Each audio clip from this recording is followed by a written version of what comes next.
Now sneak to me. And now, Tony Mandrich is hard at work and 16 years sober. It's still lights, camera, action, but now he's on the other side, thanks to his business, the Mandrich Media Group, located right here in the Valley. You're the poet, but after, reading about you and reading some of your poetry, I got motivated and I wrote a poem about you. So I know you took some creative writing in Michigan. I want you to critique my poem. Part of Gabe's workout is striking, kicking, and grappling, which is a good thing when you consider he's literally fighting for a starting spot. Steve Bresden, a product of Braddock, PA, a player that makes fans stand up and say yay. Hey, Gabe, how you feeling right about now? It's pretty painful. I don't know about you, I'm just getting tired watching you, man. It's tired of painful. Hang in there. Steve Bresden, a player who's like poetry in motion, a player and a poet, and we didn't even know it. Now, there's no guarantee Brock Osweiler is going to be the starting quarterback for ASU. There's still two other guys fighting for that starting spot, and it sounds like Brock Osweiler is up for the challenge. Steve Bresden, a receiver who likes to give, a man who helps kids have a reason to live and fight another day. Steve Bresden, he's a product of Braddock, PA. That's pretty cool.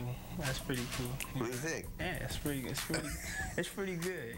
Not bad? Yeah, not bad at all. Not bad at all. Think about it. Can you imagine if I had this horn at a D-back game, the U.S. Open, or even the NBA Finals? Actually, we turned our imagination into reality. And I think it's safe to say the Vuvuzela only works for the World Cup. Bases loaded, big hit time, Mark. Runners take off. 3-2 pitch, strike 3. Get in the hole. Yo, Tiger, you the man. Kobe. Number 5 is also one away from Michael, and I know one of the things you admired about him was just the way he was able to. Yo, Kobe! Elbow! Yes, sir! I love that kid, man. I love that kid. Usually come in and hit the mitts for about 4 or 5 rounds. And he just diabetic, so I had to check his blood sugar. Last steal shot. Eddie Brooks really has his hands full, balancing his time from the hospital. I'm a nurse here at LPN. He said he had a little shortness of breath. To the gym as a pro boxer on the rise. When Eddie Brooks is here at work, he uses his hands with kindness and compassion. But here at the gym, Eddie uses those same hands for speed and power. Hands that got him his nickname, the Magic Man. One of the cut men in our gym started calling me that because he said my hands were so fast. A skill that comes in handy at the hospital.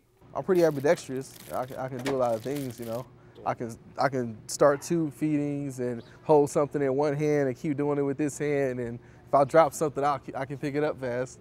And it's his hands that are key to keeping him out of the hospital while in the ring. I can still block shots and slip, maybe hold a guy off, block punches, anything, whatever I got to do, I can pretty much do with him. Whether it's putting on medical gloves or boxing gloves, it's passion and compassion that keep him going. It's satisfying. It's a good profession. It's satisfying for me to know that I'm helping somebody that's really in need and that needs my help. Okay, I'll bring them back for you. When I get in the ring, that's what I love to do. It's just competition, you know what I mean? Even after the fight, you're not going to hate who you fought. We'll still shake hands and talk after the fight. But during the actual fight time is when you got to go, the machine. And whether you go to his job or his gym, people are floored to find out what he does. When I'm here and they find out that I box, they can't believe it. And I guess it's the same vice versa. If I'm in the gym and they're like, "You a nurse? Like, what? You really do that?" And then they see me here like, "How can you do that? You're really a boxer? Really?" So I guess you can give body shots in the ring and then body shots here. Shots here too, yeah. A little bit different though, right? Yeah. Different intentions. He won't go down. Yeah. The guys like it. They're cool with it because a lot of them used to play football and stuff like that in college. Right. So they're into stuff like that. But the ladies are like, "Why do you do that? Yeah. I don't know what you do that for." And what Eddie plans to do is excel at both professions. To either be a registered nurse now or a registered nurse anesthetist or a nurse practitioner, that'd be my overall goal. What have they been using for that? As far as boxing, I want to, get that shot. I know I can do it. I just got to push myself and get in the right position. I want to be a world champ. Richard Saenz For Fox 10 Sports Night.